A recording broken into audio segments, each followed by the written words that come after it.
জল্লাদ বলার সঙ্গে সঙ্গে জল্লাদ এসে হাজিরে আমির আল মুমিনিন আমারে ডাকলেন কেন?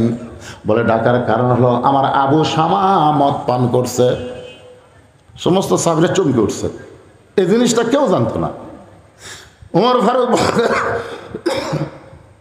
আমার আবু শামা মদ পান করেছে, তাকে 80টা দৌড়া মারো, 80টা বেত্রাঘাত করো। এই বলে আবু শামাকে বেত্রাঘাত করার জন্য ওমর ফারুক জল্লাদের হাতে চাবুক দিয়ে দিলেন। আমার সামনে তুমি বেত্রাঘাত করো। জল্লাদে একটা চাবুক মারছে, ওমর ফারুক এরকম চেয়ারে বসে আছে। জল্লাদ দ্বিতীয় চাবুক মারছে। মারা লাগবে কয়টা? জোর বলেন কয়টা? 2টা মারতে হযরত ওমর চেয়ার থেকে উঠে বলতে, জল্লাদ তুমি যে আমার সন্তানকে চাবুক মারতেছো, সত্য করে বলো তো তুমি কার খেয়ালে মারতেছ? আমার খেয়ালে না আল্লাহর খেয়ালে? তুমি আমার ছেলেকে কয়টা মারলে? 2টা চাবুক মারলে। তুমি সত্যি করে বলো এই 2টা চাবুক তুমি কার খেয়ালে মারছে? আমার খেয়ালে না আল্লাহর খেয়ালে? জল্লাদ বলতেছে আপনি সামনে বসে আছেন আর আল্লাহ আছে গোপনে। তো সামনে বাদ দেওয়া গোপনের কথা মনে হয়? আজকে বাংলাদেশ সরকার আছে সামনে, আল্লাহ আছে গোপনে। আমরা বক্তারা ওয়াজ করবার গেলে কার খেয়ালে ওয়াজ করি? আল্লাহর খেয়ালে ওয়াজ করলে জেলখানা ঢোকা লাগবে। কি মনে হয়? কথা হয় না। খেয়ালেতে রাখো মন, খেয়ালো অমূল্য ধন, খেয়ালো হারাইয়া গেলে, খেয়ালো হারাইয়া গেলে সব হবে তার কারণ। ওমর ফারুক বললেন, জল্লাদ তুমি কার খেয়ালে চাবুক মারতেছো? বলে আল্লাহ আছে গোপনে, আপনি আছেন সামনে, আপনার খেয়ালেই চাবুক মারতেছি। ওমর ফারুক বললেন, জল্লাদ রে আমার খেয়ালে আমার সন্তানকে 800 যদি চাবুক মারো তারপরও দৌড়া আদায় হবে না, মারতে হবে কার খেয়ালে? দাও চাবুক আমার দাও।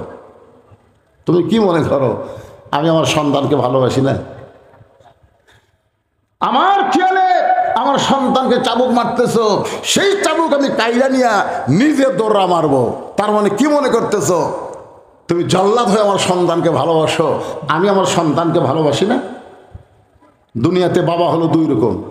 একটা বাবা তো সন্তানের দুনিয়া ভালো চায়, মরার পরে সন্তানের কি হবে এই খেয়াল করে না, এরা হলো ভেজাল বাপ। ধরে এখন কি বাপ? আর যে বাপ সন্তানের দুনিয়াও ভালো চায়, মরার পরে সন্তানের জন্য জান্নাত পায়, এরা হলো আসল বাপ। তা আপনারা কোন বাপ?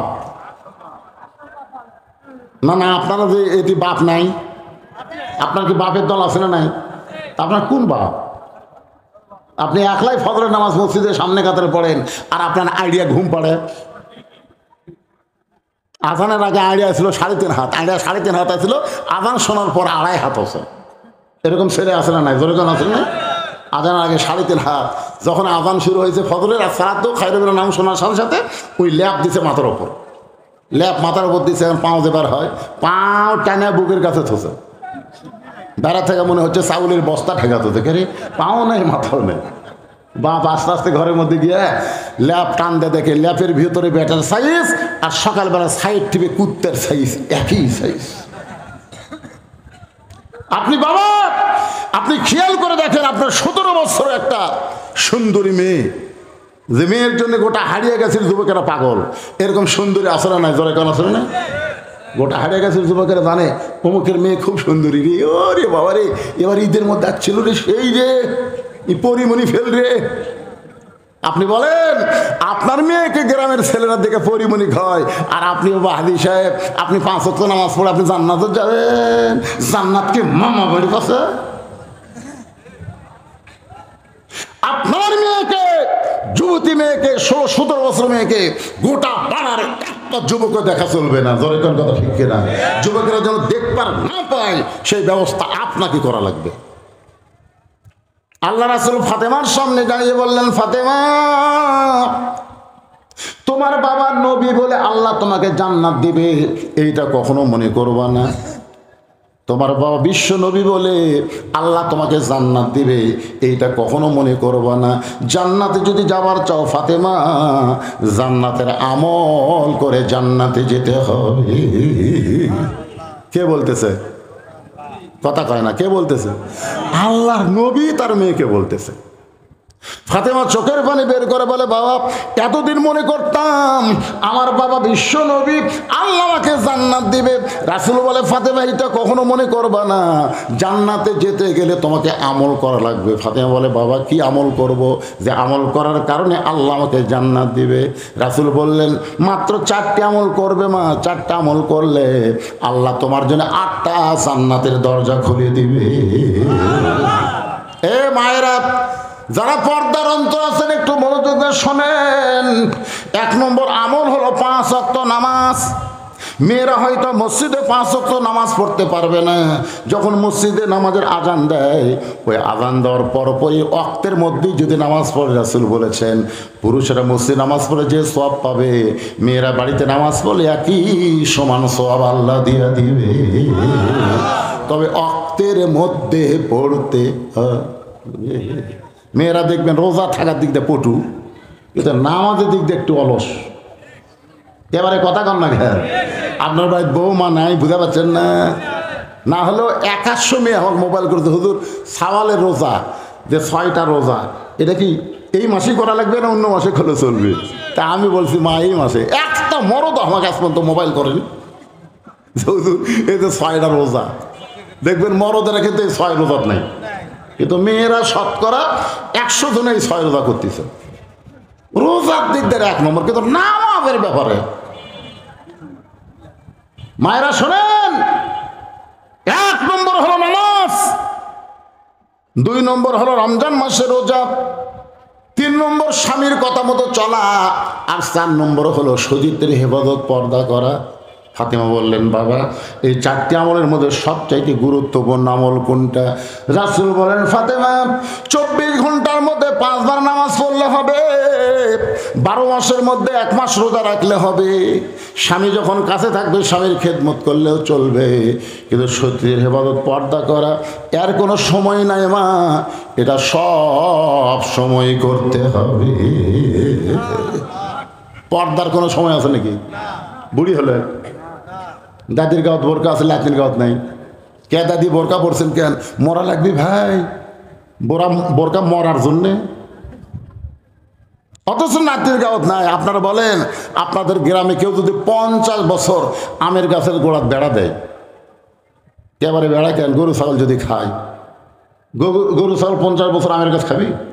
বেড়া যদি দিবার চাও, ওই লকা পাতা পাড়াছে ওই গাছত বেড়া দাও। তার মানে বুড়ি মানুষের কোনো বোরকা লাগবে না, মরার পরে 5 কাপড় লাগবে না, কিন্তু যুবতী অবস্থায় বোরকা পর্দার মধ্যে থাকা লাগবে। আজকে দেখেন মরার পরে 5 কাপড়, তারপর খাটনি আবার চাদর দিয়ে ঢাকছে। বাংলার মুসলমান বুঝাইলো মেয়ে মানুষের পর্দা হলো মরার পরে, মরার পরে পর্দা না, যুবতী অবস্থায় পর্দা মেনেছে ফাতেমা। সবসময় আল্লাহর কাছে দোয়া করছে, আল্লাহ ফাতেমার মৃত্যু তুমি পর্দার মধ্যে দিও। আল্লাহ তাআলা তার দোয়া কবুল করেছে। যেই রাত্রে ফাতেমা দুনিয়া থেকে বিদায় নেবে, স্বামীকে বুকের মধ্যে নিয়ে বুকের মধ্যে মুখ ঢুকায় কান্না শুরু করে দিলেন। আলী বলে, ফাতেমা কান্দার কারণ? বলে, আল্লাহ তাআলা আজকে গভীর রাত্রে আমার মৃত্যু দিবে। এই খবর শোনার সঙ্গে সঙ্গে হয়তো আলী সাপ করে পড়ে যায়। গাছের গোড়া কাটলে গাছটা যেমন পড়ে, তেমনি পড়ে গেলেন হযরত আলী ঘরের মাঝায়। মা ফাতেমা মুচকে মুচকে হেসে স্বামীর মাথাটা উরাতের উপরে নিয়ে কপালে একটা চুম্বন দিয়ে বলে, স্বামী গো, এমন করে আপনি কাঁদবেন না, এই দুনিয়াতে আসলে যাওয়া লাগবে। জোরে কোন কথা ঠিক কি না? আল্লাহ আমার দোয়া কবুল করছে গো, আল্লাহ আমার দোয়া কবুল করছে।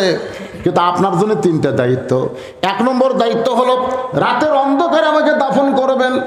রাতের অন্ধকারে মৃত্যুবরণ করবার, দিনের বেলায় কবর দিবেন চলবে না, রাতের অন্ধকারে আমাকে দাফন করবেন। আমার 2 নম্বর চাওয়া হলো আমার লাশটা খাটনিতে তুলবেন না, কারণ আমি হিসাব করে দেখলাম 4 জন মানুষ খাটনি কান্দে নিবে, এমন 4 জন পুরুষ ফাতেমার দুনিয়াতে নাই। মেয়ে মানুষ মারা গেলে সব মানুষকে তার খাটনি কান্দে নিবে পারবে? এজরজন পারবে? ফাতেমা বলতেছে, আমার বাবা যদি দুনিয়াতে থাকতো, মরা মেয়ের লাশের খাটনি বাবা কান্দে নিবার পারতো। আমার হাসান হোসেন যদি বড় হইতো, মায়ের লাশের খাটনি কান্দে নিবার পারতো। আমি দেখলাম আমার বাবা 6 মাস আগে দুনিয়া থেকে চলে গেছে। হাসান হোসেন এত ছোট, একজনের বয়স হলো 4 বছর, একজনের বয়স হলো 5.5 বছর। ছোট দুই বাচ্চা মায়ের খাটনি কান্দে নিবার পারবে না, আপনি শুধু আমাকে কান্দে করে নিয়ে ওই জান্নাতুল বাকির পূর্ব দিকে সবুজ রঙের একটা বাতি জ্বলতেছে, ওই বাতি পর আমাকে দাফন করবেন, আমার কোনো জানাজার ব্যবস্থা লাগবে না। সুবহানাল্লাহ করে কন না খায়। বিশ্ববিখ্যাত আলেম হতালি চোখ করে বলতে যে ফাতেমা এইটা কেমন কথা, তোমার জানাজা লাগবে না, তুমি কি দোয়া চাও না? ফাতেমা বলতেছেন কি দোয়া? লক্ষ লক্ষ মানুষ যদি বলে ফাতেমা ভালো আর আপনি যদি বলেন ভালো না, ওই দোয়াতে ফাতেমার এক তিল পরিমাণ লাভ হবে না। আর দুনিয়ার তামাম মানুষ যদি বলে ফাতেমা খারাপ আর আপনি যদি বলেন ফাতেমা ভালো, এই স্বামীর একটা দোয়াতে ফাতেমার 8টা জান্নাতের দরজা খুলে গেল। তাহলে বইয়ের দোয়া কার দরকার? কথা কয় না কেন? কার দোয়া? আর হামাকের গুলা খালি লব উল্টা কয়, খালি তুমি আমাকে দেখতে পারো না। গোটা হারিয়ে কাছে খুঁজে দেখো, আমার বিরুদ্ধে কেউ নেই, কিন্তু গোটা পাড়ার লোক তো ভালোবাসে। এই মেয়া, এই আপনারা বলেন তো, মেয়ে মানুষের মন জোগান লাগবে কার? পাড়ার লোকের না স্বামীর? এবার এই ওয়াজকে আপনাকে বিরুদ্ধে হচ্ছে তো হোহা করেন না। অধিকাংশ নারীরা নিজের স্বামীর মন জাগায় না, রাস্তার মানুষের মন জোগাবার চায়। জোরের কথা ঠিক কিনা? দুনিয়ার সমস্ত ফাতেমা বলতেছে, দুনিয়ার সমস্ত মানুষ যদি বলে ফাতেমা ভালো আর আপনি যদি বলেন খারাপ, ফাতেমার এক তিল পরিমাণ লাভ হবে না। আর দুনিয়ার সব মানুষ যদি বলে ফাতেমা খারাপ আর আপনি যদি বলেন ভালো, স্বামীর একটা কথায় ফাতেমার জন্যে 8টা জান্নাতের দরজা আল্লাহ খুলে দিল। গভীর রাত্রে হযরত আলী ফাতেমাকে দাফন করার পরে আল্লাহর কাছে দোয়া করতেছে, আল্লাহ ফাতেমার পর্দাকে তুমি কবুল করে নাও, ফাতেমার পর্দাকে কবুল করে নাও। এই দোয়া করার সাথে সাথে আলী তাকায় দেখে সামনে কয়েকটা পুরাতন কবর দেখা যায়। এই মাত্র ফাতেমার কবর দিছে, সেই নতুন কবর আর নাই। এতগুলো পুরাতন কবর, তাহলে ফাতেমার কবর গেল কোন জায়গায়? গোটা জান্নাতুল বাকি হযরত আলী দৌড়ায় আর কান্দে, ফাতেমার কবর এখনই কবর দিলাম, সেই নতুন কবর কোথায় রে? কে যেন গায়েব থেকে বলে, আলী ফাতেমা পর্দা নিশি, আমি আল্লাহ জহুরা ডিগ্রি দিয়া ফাতেমার কবরটাকে কিয়ামত পর্যন্ত পর্দা করে দিয়েছি। মায়েরা রে, ও মা, পর্দার অন্তরাল থেকে যারা ওয়াজ শুনতেছেন, আপনাদের একমাত্র আমলকে খুব খেয়াল করবেন। মা যতই নামাজ পড়েন, রোজা করেন, স্বামীর খেদমত করেন, পর্দা যদি না মানেন, একটা আমলও আল্লাহ কবুল করবে না। আপনারা বলেন তো, ওমর ফারুক তার সন্তানকে ভালো বেশি বাসে না কম বাসে? কথা কয় না। তাহলে জল্লাদ আসতে মারতেছে। হ্যাঁ, আজকে প্রকৃত বাবা যারা, ওমর চিন্তা করতেছে দুনিয়ায় মদ খায়া আমার সন্তান যে অপরাধ করেছে, আল্লাহর আইন দৌড়া মাইরা সে অপরাধ থেকে আল্লাহ তাকে মাফ করে দিবে। ধরে কোন কথা ঠিক কিনা? আর জল্লাদ চেহারে মারতেছে, এরকম 800টাও মারে, একটা আল্লাহ মাফ করবে না। এই জল্লাদের কাছ থেকে চাবুক টাকা এনে নিয়ে নিজেই চাবুক মারা শুরু করলেন। জল্লাদ 2টা মারছে, ওমর ফারুক 3 বলা লাগবে। ওমর ফারুক 2 থেকে গণনা শুরু করলেন। সমস্ত সাহাবীরা বললেন, আমির আল মুমিনিন, জল্লাদ 2টা চাবুক মারছে, আপনি 3 থেকে গণনা শুরু করেন। ওমর ফারুক বললেন, জল্লাদের 2 বাড়ি আমার 1 বাড়ির সমান। সবাই চুপ করছে, ওরে বাবা রে, 2 বাড়ি যদি 1 বাড়ি সমান হয়, তাহলে কি বাড়ি? মারতে মারতে 30টা চাবুক যেই মারছে, আবু শামা বেহুশ হয়ে পড়ে গেছে। ওমর ফারুক চেয়ারে বসে বললেন, 1 গিলাস পানি দাও, একটু পানি দরকার। সাহাবেরা দৌড়ে গিয়া 1 গিলাস পানি দেয়। মনে করছে বেহুশ সন্তানকে ওমর ফারুক পানি পান করাবে, কিন্তু সন্তানকে পানি পান না করায় নিজেই পানি পান করলেন। পানি পান করে বললেন, একে দৌড়া মারতে মারতে আমি ক্লান্ত হয়ে গেছি, আর ক্লান্ত অবস্থায় দৌড়া মারলে কার্যকর হবে না, এই জন্য পানি পান করে একটু সতেজ হলাম। সামান্য গিলাসের নিচে পানি ছিল, ওই পানিটা আবু শামার চেহারার মধ্যে ছিটাই দিল। যেই ছিটাই দিয়েছে, আবু শামা হুঁশ ফেরার সঙ্গে সঙ্গে ওমর ফারুক আবার চাবুক মারা শুরু করলেন। 50টা চাবুক মারার সাথে সাথে সাহাবীরা সবাই কান্না দিয়ে বললেন, আমির আল মুমিনিন, আর মারবেন না, আর মারবেন না। আপনার আবু শামা মারা গেছে। মানে আল্লাহর খেয়ালে দৌড়া মারতে গিয়া নিজের সন্তান যে মারা গেছে এদিকে খেয়ালই নেই। খেয়াল করতেছে কার? কথা কন না ভাই, খেয়াল করতেছে কার? আপনাদের খেয়াল কোন দিকে? আল্লাহর দিকে। আল্লাহর দিকে যদি বাংলার মুসলমানের খেয়াল থাকতো তাহলে বাংলার মুসলমান বাতিলের সাথে আপোষ করতো না। আজকে আমরা জীবন বাঁচান ফরজ মনে করছি। জীবন বাঁচান ফরজ হুজুর, জীবন বাঁচান ফরজ। সত্যি করে বলেন তো, জীবন বাঁচানো ফরজ না ঈমান বাঁচানো ফরজ? তাহলে খেয়াল করতে হবে কার?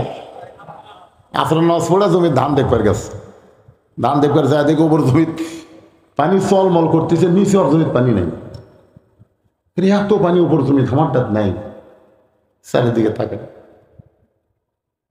কেউ নাই, আস্তে করে বসে হাত দেয়াল কাটছে, চারটা ওই পানি দিয়ে হাত ধরছে, ধুই আবার উঠে চারিদিকে তাকায় বলতেছে আলহামদুলিল্লাহ কেউ দেখেনি। আপনারা বলেন তোর খেয়াল কোন দিকে? আজকে আপনাদের খেয়াল কোন দিকে?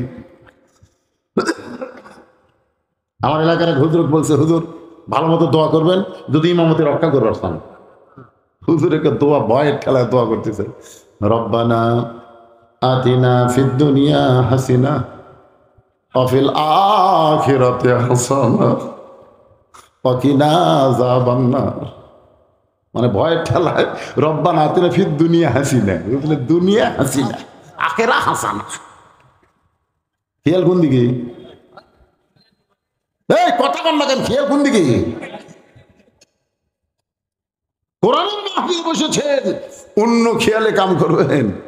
হাদিসে আছে বিস্তারিত, হুজুরি কলব ব্যতীত করছেন কালো নামাজ তোর হবে না। তবে কেন গাও জোয়ারি, মানুষকে দেখাও নামাজ পড়ি, ও তোমার সিদ্ধ বিদেশ ফসল ফলে না।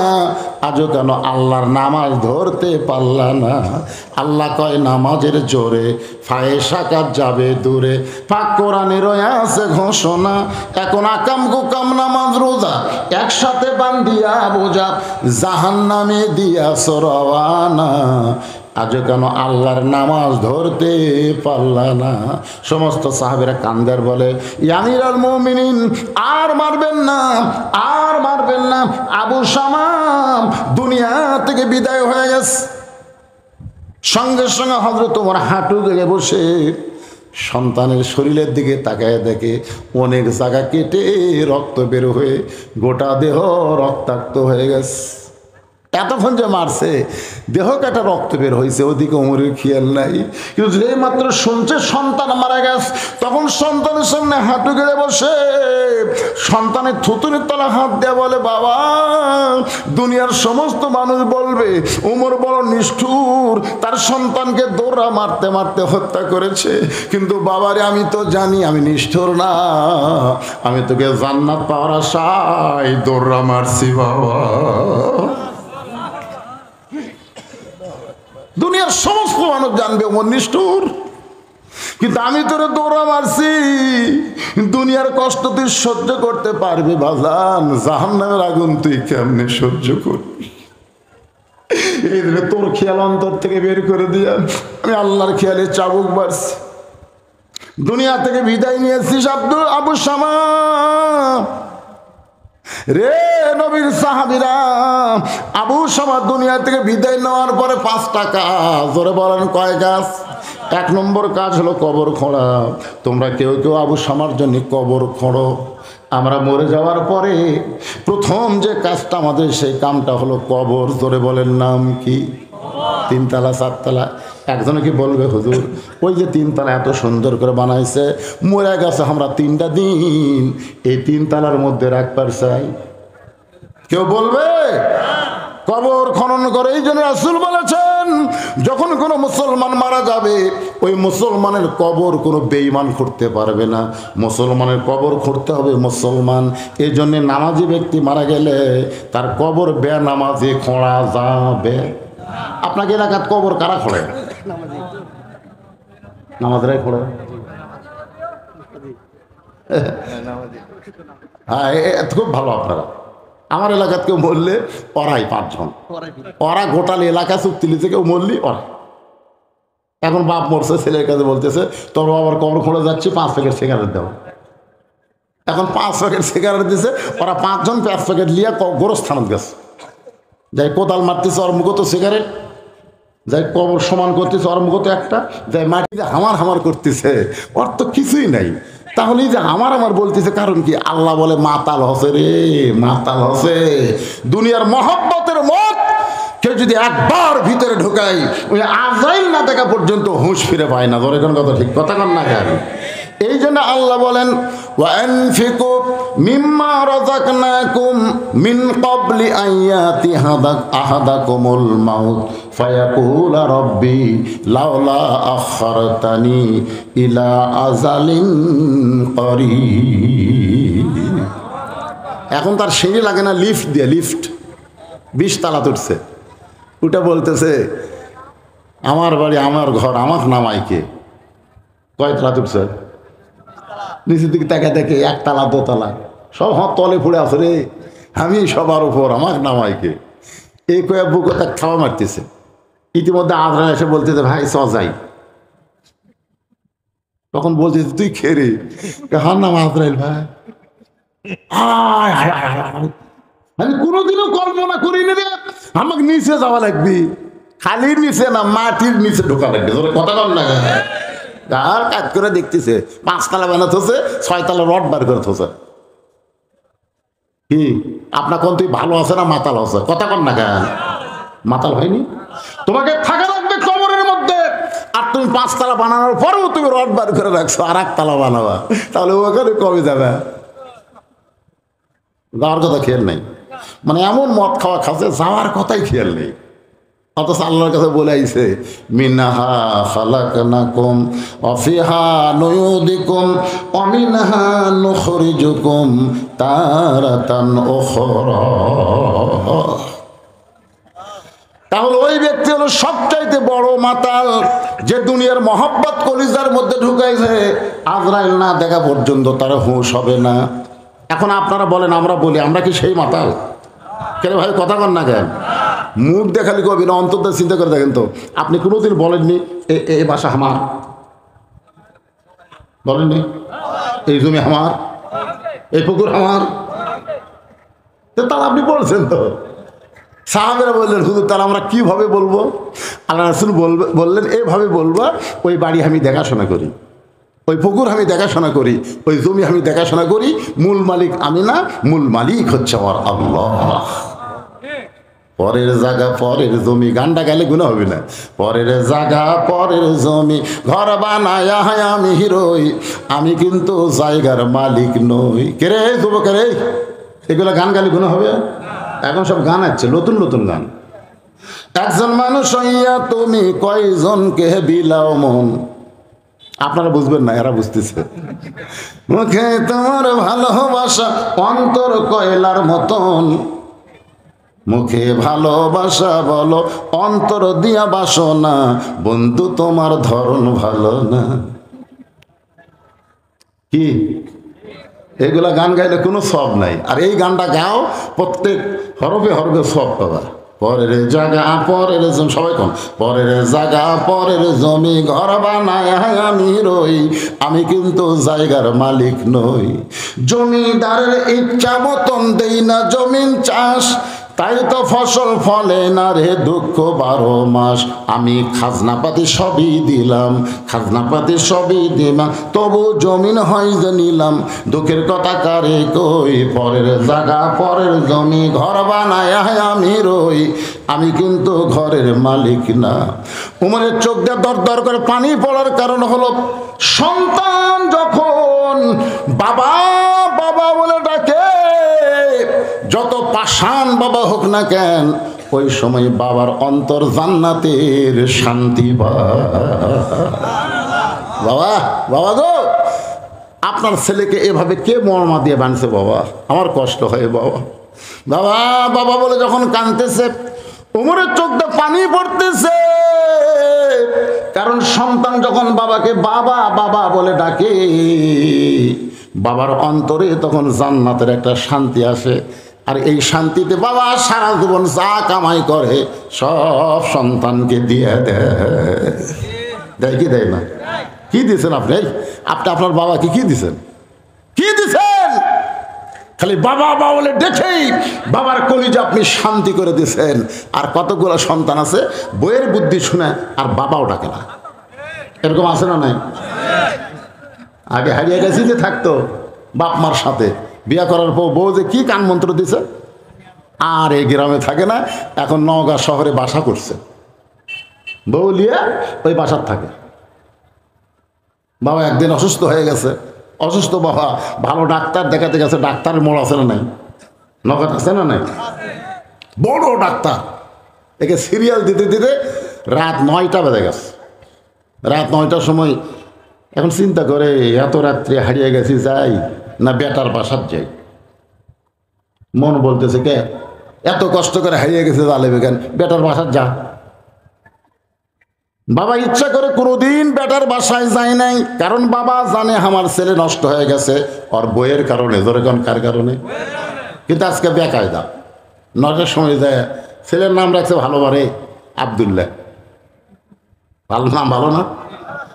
9টার সময় বাবা ডাকতেছে আব্দুল্লাহ। আব্দুল্লাহ চমকে উঠছে, সবাই আমাকে সাহেব বলে সম্মান করে, স্যার বলে ডাকে, আর এত রাত্রে আমার নাম ধরে ডাকার মরদ কেড়ে। সবাই আমাকে বলে স্যার সাহেব, আর আমার নাম ধরে ডাকলেই মরদটাকে। দরজা খুলে তাকায় দেখে বাবা দাঁড়ায় আছে। এত রাত্রে বাবা বলে ডাক্তার দেখতে দেখতে 9টা বাজে গেছে, এই সময় হারিয়ে গেছি, কেমনে যাই? আজকে রাতটা তোর বাসায় আমি থাকতে চাই। আব্দুল্লাহ বলে বাবা আমার কোনো আপত্তি নেই, আপনি তো রাগ করে আসেন না। বাবা বলতেছে আজকে বেকায়দা, রাগ থাকলেও যাওয়ার বুদ্ধি নেই। এখন আব্দুল্লাহ তার বাপকে ধরে নিয়ে রেস্টরুমে বসে বলে বাবা একটু ধৈর্য ধরেন। বাবা বসে আছে, আব্দুল্লাহ আস্তে আস্তে বইয়ের কাছে গিয়ে এতিমের মতন বলতেছে, এতিমের মতন করুণ স্বরে বলতেছে, ম্যাডাম ম্যাডাম দেখো আমার বাবা। দেখেন মরদ মানুষের কথা কথা আসতে বলতেছে, কেগো আমার বাবা আইছে। জানি না আব্দুল্লাহ, আব্দুল্লাহ বলে চিল্লালো না, আমি সবই শুনছি, তুমি কি মনে করছেন ঠসা? স্বামী জোরহাত করে বলতেছে, এত জোরে কয়ো না, আব্বা শুনে পাইলে মন, কিসের মন খারাপ? দেখেন কতগুলো মরদ মানুষ বইয়ের কাছে এত জিম্মি হয়ে গেছে। এখন কতগুলো মরদ মানুষ আবার বইয়ের জন্য বাসা লিখেও দেয়, বউ আর বাসা লিখে দিছে, বাড়ির চাকর বানাছে। এইরকম কতগুলো মর্দা আছে না, কথা কন না? আমার বাবার সামনে একটু খাবার দাও। বউ বলতেছে তোমার মন চাইলে তুমি দাও, সকালবেলা আমার মাজা বেদনা ধরেছে, পিঠ খালি শিরশির করে, আমি শুইছি আর আমি উঠতে পারবো না। আব্দুল্লাহ এতিমের মতন বাবার কাছে গিয়ে বলে বাবা, বাবা বলতেছে আমার খাওয়ার কোনো দরকার নাই, হারিয়ে গেছি যাইতে পারি নাই বলে রাত 9টার সময় তোর বাসায় এসে আমার থাকা খাওয়া লাগবে না বাবা, আজকে রাতটা একটু আমাকে থাকতে দে। আব্দুল্লাহ বলে আসলে কি আপনি খাবেন না? বলে না বাবা খাওয়ার কোনো দরকার নাই, আমার পেট ভরা আছে, আমার কি আছে। এখন বাবা না খায় 9টার সময় ঘুমায়। রাত যখন 11টা বাজে ওই সময় আব্দুল্লাহর শালা বইয়ের ভাই, জোরে কোন কার ভাই, 11টার সময় এসে ডাক দিচ্ছে শেফালি আপা। আব্দুল্লাহ বইয়ের নাম হলে শেফালি, শেফালি আপা। গাওয়াতে ছিল কম্বল, আব্দুল্লাহর বইয়ের গাওয়াত কি ছিল? কম্বল ফেলে দিয়ে মারছে লাভ। আব্দুল্লাহ কাইকারি কম্বল আছে, বউ নাই। বউ যা গেট খুলে বলতেছে ভাইজান এত রাত্রে, তাই ক্রাম বোর্ড খেলতে খেলতে রাত হয়ে গেছে, ঘড়ি দেখিনি, তাই একটু ঘুমাবার চাই। বোন বলতেছে না, না খাইয়া ঘুমাতে আমি দিব না, তুমি না খাইয়া ঘুমাবা আর আমার কলজা শান্তি হবে। এখন আব্দুল্লাহর বউ শালাকে খাবার দেওয়ার জন্যে ভাত গরম, তরকারি গরম, মাছ গরম, গোস্ত গরম, সব গরম করে ভাইয়ের সামনে দিয়ে বলে খাও ভাই, খাও ভাই, তুই না খাইলে আমার কলিজার শান্তি নাই।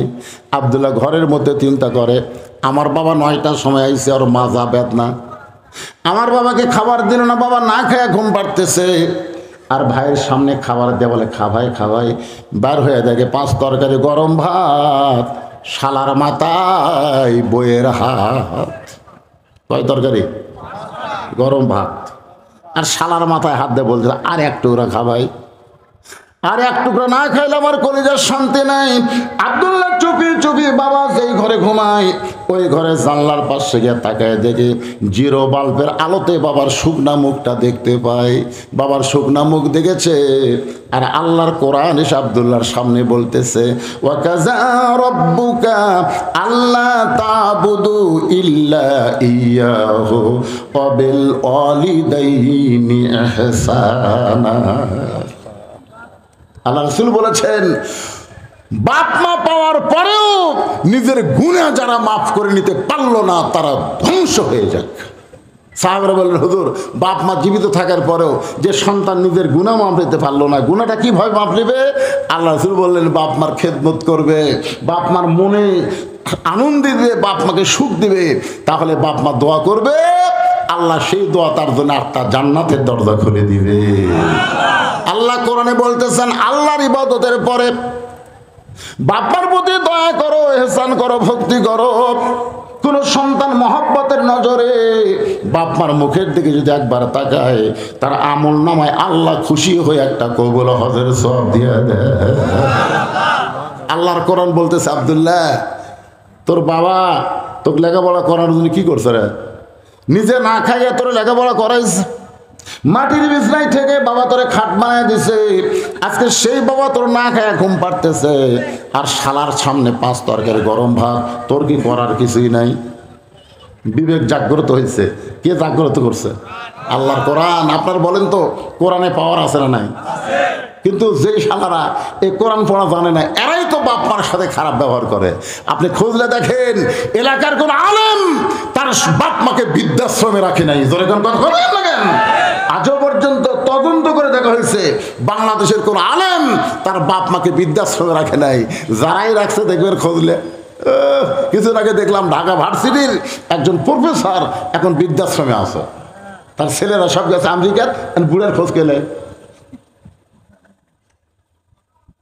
একজন আলেম তার বাপ মাকে কষ্ট দিছে, বইয়ের বুদ্ধি শুনে বইয়ের মাজার বেদনা তুলে ফেলে দিই পিঠে কিন্তু বাপ মা কষ্ট দিবি না। আমার মনে আছে আমার বউ একদিন আমারে কইল যে আগামী সোমবার আমার বাপ আসবে, আব্বা দেশি মুরগি, ট্যাংরা মাছ এগুলো বেশি ভালোবাসে, ইলিশ মাছ। আমি বললাম ঠিক আছে, খালি তো তোমার বাপ খাবে না, তোর বাপের ছিল আমাকেও খাওয়াবি। তোর এখান কথা ঠিক দিল। আমি বাজার করে এটা দিলাম, একেবারে সেই সকাল থেকে শুরু করছে 13-14 আইটেমের পাক করে শ্বশুরের সামনে যখন খাবার দিল আমি দূর থেকে দেখতেছি। আমার শ্বশুর খাবারই চায় না, জোর করে আমার বউ দেয়। এক সময় আমার শ্বশুর রাগ করে বললো এত যদি খিলাস আর আমি আসবো না। কেন তুই আমাকে খাওয়ার জন্য দাওয়াত দিস নাকি? আমার মনটা এত খুশি হলো যে মেয়ে তার বাপকে খাওয়ায়, কত শান্তি। কিন্তু একদিন আমি দেখলাম যে আমার বাপ, আমার জন্ম দেওয়া বাপ, তার সামনে আমার বউ এক থালি বিস্কুট দিছে। আমি দূর থেকে দেখতেছি বাবা বিস্কুট খায় আর বুড়ো আঙ্গুল এই সাইডে দেয়, বিস্কুট খায় আর লোক দেয়। বিস্কুট খায় আর লোক দেয় কারণ কি? আমি কাছে এসে বাপকে যখন সালাম দিলাম আসসালামু আলাইকুম, আমার বাবা সালামের উত্তর না দেখে তুই কি ভালো বিস্কুট দেখিস না? আমি যতবার আসি তোর বউ এক থালি করে বিস্কুট দেয় আর বিস্কুট খেলে দাঁতের সাথে লেগে যায়। বিশ্বাস করেন আমি একটা বিস্কুট মুখ দিয়ে দেখলাম একেবারে বিস্কুট বয়কা হয়ে গেছে। চিন্তা করলাম কিনি এত বিস্কুট আমি কিনি আর বাপের সামনে বয়কা বিস্কুট, আর বাপের সামনে 13 আইটেমের খাবার আর আমার বয়কা বিস্কুট। আমার আমল আছে না নাই? আমল আল্লাহ বলেছেন লিয়াবলুয়াকুম আইয়ুকুম আহসানু আমালান ওয়া হুয়াল আজিজুল গফুর। সন্তান আমি আল্লাহ তোমাকে ভালো আমলের পরীক্ষা করব। তোমার শ্বশুরের সামনে 13 আইটেম আর বাপকে বয়কা বিস্কুট দিছে, তোর করার কিছুই নাই। আমি আস্তে করে ঘরের মধ্যে ঢুকলাম। ঘরের মধ্যে ঢুকে উদুইলা সাবিলি রাব্বিকা বিল হিকমা, আল্লাহ বলেছেন ডাইরেক্ট যদি কিছু দাওয়াত দেওয়ার না পারে তাহলে হিকমতের সাথে দে হিকমত। আমি ঘরের মধ্যে গিয়ে বললাম এর নাম হলো হিকমত। আমার বউ ধরে দৌড়ে এসে বলতেছে তোমার বাপ বসে আছে, তোমার সরম নাই। আমি হাতে ডাকলাম, কারণ বাপের কাছে বউ তো বোঝেন না। যে ঘরের মধ্যে আসলো আমি সিটকানি তুলে দিলাম। আর বাপ বলতেছে কে রে বুঝলো, বউকে ঘরের মধ্যে তুলে দরজা বন্ধ করলেন কে? আমি বললাম ইন্নাল্লাহ আমার সাবিরিন। বাবা একটু ধৈর্য ধরেন, একটু ধৈর্য না ধরলে তো হবে না। আমি ঘরের মধ্যে ঢুকে বইয়ের টুটি থাকতে বললাম তোর বাপের সামনে 13 আইটেম আর আমার বাপের সামনে বয়কা বিস্কুট। এই বাপ মরে গেলে মা মরে গেলে কোনোদিন বাপ মা পাবো না। আর তুই যদি সকালবেলা মরিস বিকালবেলা বিয়ার বইয়ের অভাব হবে না। জোরে কোন কথা ঠিক কিনা? ছাড়া দিলেও বউ পাওয়া যায়, মরে গেলেও বিয়ে করা যায়, কিন্তু বাপ মা যদি মরে কিয়ামত পর্যন্ত আর বাপ মা পাবো না। সেই বাপ মারে বয়কা বিস্কুট দিবি। আমি তোকে যেই বলছি তোকে আর কিছুই বলি নাই। বউ আবার খপ করে পা ধরে বলতেছে আজ থেকে তোমার বাপ আমার বাপ একই বাপ, আল্লাহর রাস্তে আমাকে মাফ করে দেন। আমি সিটকে খুলে দিয়ে দেখি আমার বাপ আর বাড়িতে নাই। বাবার শরমে চলে গেছে, বাবা বাড়িতে নাই। কয়েকদিন পরে বাবার সঙ্গে আমার দেখা হলো। আমার বাবা চোখের পানি নিয়ে বলল বাবা ওই সিটকি তুলে কি যে আমল করছিস, ওই আমল করার কারণে তোর বউ আমার বৌমা হয়ে গেছে। আগে ছিল বেটার বউ আর এখন হয়েছে বউ মা। তার মাঝে মধ্যে আমলের দরকার আছে না নাই? আব্দুল্লাহ চিন্তা করে বাবা আমার না খেয়ে ঘুম পাড়তেছে আর শালার সামনে 5 তরকারি গরম ভাত, করার কি কিছুই নাই। আব্দুল্লাহ কি করবি? বিবেক বলতেছে বউকে সাইজ কর। বর্তমান আইন হলো নারী নির্যাতন, বউকে কিছু বললি নারী নির্যাতনের আইন হবে। বিবেক বলতেছে আব্দুল্লাহ খুঁজা দেখ তো বাসায় কিছু আছে কিনা। খুঁজা দেখে উটি বলা একটা বেলান আছে। উটি বলা কি? বাসার তো লাঠি খাটা থাকে না, উটি বলা বেলান নিয়ে বিবেক বলতেছে এমন জায়গাত মারবি কোনো কেক যেন না হয়, এমন জায়গাত মারবি তোর বউ যেন কাউকে দেখাবার না পারে। পিছন দিকে তাকায় দেখ উঁচা হয়ে আছে, ওই উঁচার ওপর বিসমিল্লাহ বলে একটা বাড়ি মারবি। প্রত্যেক বাড়িতেই আল্লাহ একটা হজের সওয়াব দিবে। পিছন দিকে তো উঁচা হয়ে আছে, ওই উঁচা জায়গার মিডল পয়েন্ট একটা বাড়ি মারবি বিসমিল্লাহ কয়া। ধরে কন কি কয়া? বিলে যেমন ইন্দুর ধরে। আব্দুল্লাহ চুপি চুপি বউয়ের পিছনে এসে বউ খালি ভাইকে বলতেছে আর একটা টুকরা খা ভাই, তুই একটা টুকরা না খেলে আমার কলিজার শান্তি নাই। আব্দুল্লাহ মনে মনে কয় আমার বাবা না খায় ঘুম পাড়তেছে আর তোর ভাই খাবার চাই না, তারপরে জোর করে খাওয়াস। বিসমিল্লাহ বলে যেই মাত্র বাড়ি মারছে সঙ্গে সঙ্গে বউ দৌড়, শালাও দৌড়। শালা চিল্লায় বলে দুলা ভাই আমার বোনকে মারলেন কেন? আব্দুল্লাহ বলে তোর বোন আমার কে হয়? তুই যে বললি আমার বোনকে মারলেন কেন, তোর বোন আমার কে হয়? বলে আমার বোন আপনার বউ হয়। তাহলে তোর বোন আমার বউ হয়, আমার আদরের বউকে আমি কেন মারবো? কারণ বউ হলো আদরের জিনিস। তোর বোনকে ভালোবেসে আদর করে আমার বাপ মে হারা গেছে রাইকা তোর বোনকে সুখ দেওয়ার জন্যে নওগাঁ শহরের মিডল পয়েন্ট আমি একটা বাসা বানাইছি। কারণ বউকে ভালোবাসার কথা কোরআনেও আছে, ধরে জানা আছে না নাই? আল্লাহ কোরআনে বললেন হুন্না লিবাসুল লাকুম ওয়া আনতুম লিবাসুল লাহুন্না। স্বামী হলো বিবির পোশাক, বিবি হলো স্বামীর পোশাক। নবী আমার বসে আছেন ঘরের ভিতরে, এমন সময় মা আয়েশা ঘরের মধ্যে ঢুকলেন। উম্মাহাতুল মুমিনিন আমাদের মা আয়েশা যখন ঘরের মধ্যে ঢুকলেন নবী সঙ্গে সঙ্গে ঘরের দরজা বন্ধ করে দিলেন। মা আয়েশা থরথর করে কাঁপতেছে। আল্লাহ রাসূল বলে আয়েশা কি জন্যে কাঁপো? বলে আপনার জুতার পরশে আল্লাহর আরশ ধন্য হয়ে গেছে। সেই নবীর সামনে যদি আমার কোনো বেয়াদবি হয়, রাসূল মুস্কি মুস্কি হাসের বলে আয়েশা একজন নবীর জুতার পরশে আল্লাহর আরশ ধন্য হয়েছে। একজন নবীর জুতার পরশে আয়েশা বলে হুজুর আপনি তো সেই নবী। রাসূল বলে আমি সেই নবী ছিলাম যতক্ষণ দরজা খোলা ছিল, দরজা বন্ধ হয়ে গেছে আমি আর নবী নাই, আমি হলাম স্বামী আর তুমি আমার বিবি। সঙ্গে সঙ্গে মা আয়েশা দৌড়ে এসে নবীর বুকের মধ্যে মাথা ঢুকায় কান্দের বলে আল্লাহ আমার নবী শুধু বিশ্ব নবী না, আমার নবী হলেন পৃথিবীর 1 নম্বর স্বামী। বউকে ভালোবাসার কথাও ইসলামে আছে না নাই? জোরে করে আছে না নাই? আমার সে আদরের বউকে বাসা বানাইছি। আয় আয় কি জন্যে মারলাম তোর একটু দেখাবার চাই। শালা বলে দুলা ভাই আমাকেও মারবেন নাকি? বলে তোকে মারবো না, তোকে একটু দেখাবো। এবার জানলার পাশে নিয়ে গেলে বলে তাকায় দেখতো ভিতরে লোকটাকে। বলে আপনার বাবা কখন আইছে? বলে 9টার সময় এসে না খেয়ে ঘুমাইছে। শালা চমকেটে বলে দুলা ভাই 11টার সময় এসে আমি 5 তরকারি দিয়ে গরম ভাত খাই, আর 9টার সময় আপনার বাবা না খায় ঘুমাইলো, কারণ কি? আব্দুল্লাহ বলতে কারণ হলো তোর বোনের মাজা বেদনা, পেট শিরশির করে, আমার বাবার সামনে খাবার দেয়নি বলে বাবা দুঃখ করে না খায় ঘুমাইছে। এখন বল আমার আমল কি, বল আমি কি করব? শালা বলতে দুলা ভাই আর একটা মারেন, আর একটা মারেনি, মানুষের জাত না। ই বাপের আত্মীয় পছন্দ করে, শ্বশুর আত্মীয় দুই চোখে দেখবার পারে না। এরকম বেয়া সাইজা বউ আছে না নাই? এ কথা কেন আছে না নাই? বেয়া সাইজা বউকে সাইজ করার কথাও আল্লাহর ইসলামে আছে। আব্দুল্লাহ একটু মনোযোগ দিয়ে শোনেন।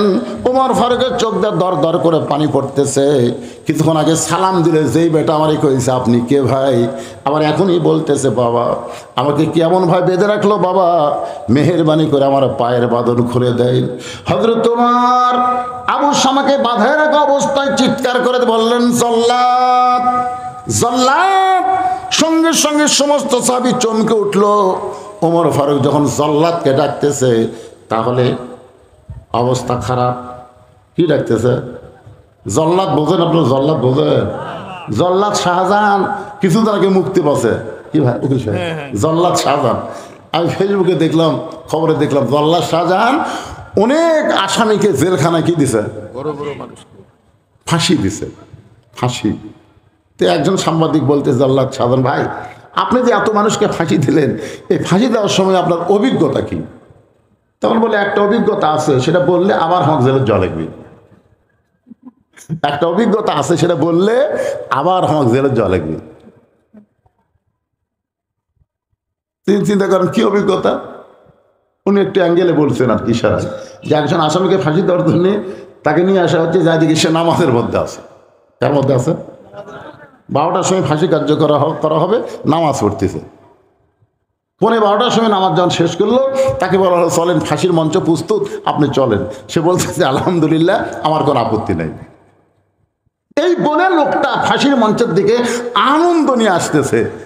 আর সময় আমাকে বলছে কে ভাই আমার মাথার চুলের সাইজ তো ঠিক আছে, তোমার কাছে চিরুনি হবে, চুলটা একটু সাইজ করি। পরে চিরুনিয়া মাথা এখনই ফাঁসি হবি, তার চুল সাইজ করতে চায়। হাসতে হাসতে ফাঁসির মঞ্চে গেল। জল্লাদ শাহজাহান বুঝাইলো আল্লাহর কতগুলো বান্দা ফাঁসির মঞ্চে যায়, বিশ্বাস করে ফাঁসির মঞ্চ না, তাদেরকে জান্নাতের দরজায় আহ্বান করা হচ্ছে। তোর কোন কথা ঠিক কি না? আল্লাহ কোরআনে বলেন ওয়ালা তাকুলু লিমান ইউকতালু ফি সাবিলিল্লাহি আমওয়াতুন বাল আহইয়াউ ওয়ালাকিন লা তাশউরুন। আজকে ফিলিস্তিনের মুসলমানকে যে ইসরায়েলের ইহুদির বাচ্চারা হত্যা করতেছে, আপনার কি মনে করেন ওরা মারা যাচ্ছে? আল্লাহর কোরআনের আয়াত অনুযায়ী কেউ মারা যাচ্ছে না, বরং সবাই চির অমর হয়ে জান্নাতের মধ্যে ঢুকতেছে। সুবহানাল্লাহ। আল্লাহ রাস্তায় যাদেরকে হত্যা করা হবে আল্লাহ বলেছেন তাদেরকে তোমরা মৃত্যু বলো না। পুলিশ ধরার ভয়ে সব লোক আছে, আজরাইল ধরার খেয়ালই নেই। আপনারা বলেন তো মুসলমানের কাছে পুলিশ ধরার গুরুত্ব বেশি না আজরাইল ধরার গুরুত্ব বেশি? কথা কন না, একেবারে কথা না কন। জীবনে আপনার পুলিশ ধরবে কিনা কি কোনো গ্যারান্টি আছে? নাও ধরতে পারে, কিন্তু সেই পুলিশ ধরার চিন্তা করি। একটা বড় যে আজরাইল ধরবেই সেই ধরা নিয়ে আমরা টেনশন করি না। যে কোনো মুহূর্তে আজরাইল ধরবে রে। যুবকেরা যারা কোরআনের মাহফিল করতেছো, আমাকে বলেছে হুজুর যুবকেরা কোরআনের মাহফিল করতেছে, আজকের মাহফিলে কোনো আদায় নাই, আদায়বিহীন মাহফিল। সুবহানাল্লাহ। খুশি না? আপনার কি বলেন? এই যুবকেরা কোরআনের মাহফিল করার পাশাপাশি যদি 5 ওয়াক্ত নামাজ আদায় করে, কয় ওয়াক্ত? 5 ওয়াক্ত নামাজ পড়ে, কাজটা ভালো হবে না? কিন্তু এখানে এমনও যুবক থাকতে পারে যারা কোরআনের মাহফিল করতেছে, মাগরিবের নামাজ পড়েনি, এশার নামাজও পড়েনি, হয়তো ফজরও পড়বি না। আপনার বলেন তো এরকম 1 কোটি মাহফিল 1 ওয়াক্ত নামাজ, দুইটা যদি 2 পাল্লায় দেওয়া হয় ওজন বেশি হবে কার? তাহলে চিন্তা করেন এই মাহফিল দিয়ে কোনো কাজ হবে না যদি আপনি নামাজি না হন। আমি যুবকদের অনুরোধ করবো, বাবা এই বয়সই হলো আল্লাহর হুকুম, নামাজ পড়তে হবে। একমাত্র নামাজে পারে মানুষকে যাবতীয় খারাপি থেকে বাঁচাই দিতে। যে কথাটা বলতেছিলাম খেয়াল করেন।